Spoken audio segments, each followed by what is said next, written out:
همه میدونن ما خیلی سال تو آسایشگاهیم جمشید.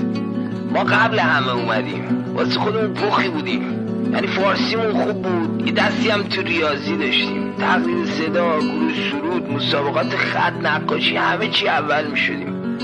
راه میرفتیم گردن افراشته این ور حیات به اون ور. تو بگی اگه اینقدر محل به دنیا میذاشتیم. یادت رفته از بس دیگه نبودیم، جوان اول آسایشگاه بودیم تا دلبرم. گفتیم خب منطقیه دیگه، یه خانومی با این کمالات، بافتنی، لاک قرمز، خوشگل عین ما هم که اونجور باید عاشقش شیم دیگه.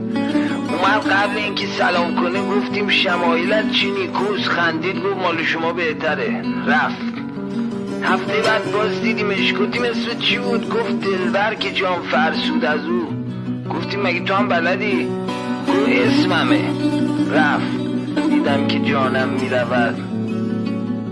از فردا دیگه نشد از یادش منفک بشیم. هی نگاش کردیم، نشستیم روبروش، از دور پاییدیم، واسه زیر لبی دو بیتی گفتیم، رفت اومد کردیم، طنز پارسی انداختیم در جلوت و خلوت. راه رفتیم رو ریل، نیلبک مهرهای پوش، کودکان تو امان آغوش خیش وقتی کسی حواسش نبود.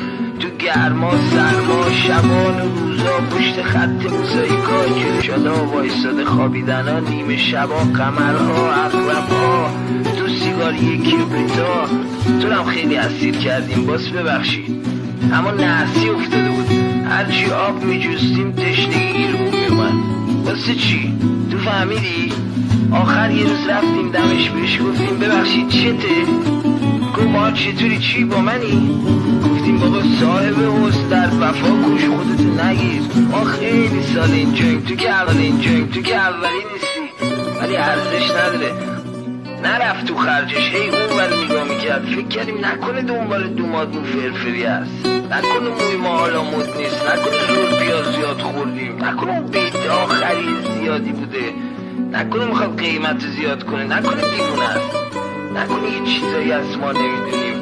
یادت اون روز تو راه رو زدی تو گوشم جمشید، گفتی بیدار شو از خواب آدم ساده، خبری